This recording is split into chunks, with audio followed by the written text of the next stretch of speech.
हम तीनों में से किसी एक से जिससे तुम्हारी इच्छा हो लड़ सकते हो, हम सभी इसके लिए तैयार हैं। तभी भीमसेन और जरासंध में कुश्ती शुरू हो गई। दोनों वीर एक दूसरे को पकड़ते, मारते और उठाते हुए लड़ने लगे। इस प्रकार पल भर भी विश्राम किए बगैर वे 13 दिन और 13 रात लगातार लड़ते रहे।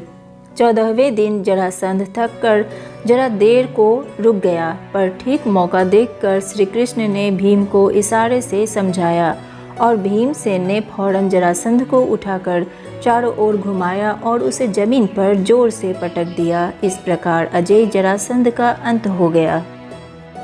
श्री कृष्ण और दोनों पांडवों ने उन सब राजाओं को छुड़ा दिया जिनको जरासंध ने बंदीगृह में डाल रखा था, और जरासंध के पुत्र सहदेव को मगध की राजगद्दी पर बैठाकर इंद्रप्रस्थ लौट आए। इसके बाद पांडवों ने विजय यात्रा की और सारे देश को महाराज युधिष्ठिर की अधीनता में ले आए। जरासंध के वध के बाद पांडवों ने राजसूय यज्ञ किया। इसमें समस्त भारत के राजा आए हुए थे।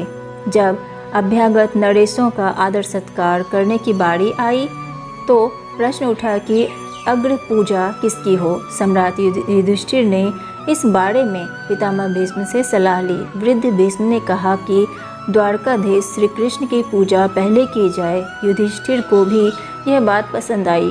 उन्होंने सहदेव को आज्ञा दी कि वह श्री कृष्ण का पूजन करे। सहदेव ने विधिवत श्री कृष्ण की पूजा की। वासुदेव का इस प्रकार गौरवान्वित होना चेदी नरेश शिशुपाल को अच्छा नहीं लगा। वह एकाएक उठ खड़ा हुआ और ठहाका मारकर हंस पड़ा।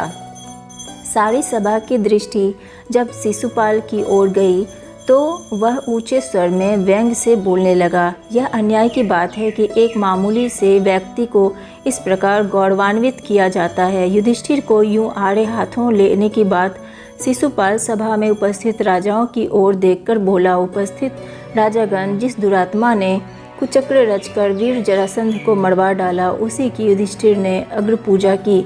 इसके बाद उसे हम धर्मात्मा कैसे कह सकते हैं, इसमें हमारा विश्वास नहीं रहा। इस तरह शब्द बाणों की बौछार कर चुकने के बाद शिशुपाल दूसरे कुछ राजाओं को साथ लेकर सभा से निकल गया।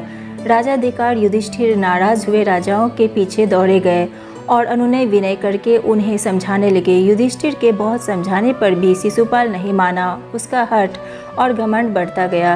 अंत में शिशुपाल और श्री कृष्ण में द्वंद्व छिड़ गया, जिसमें शिशुपाल मारा गया। राजसूय यज्ञ संपूर्ण हुआ और राजा युधिष्ठिर को राजाधिराज की पदवी प्राप्त हो गई।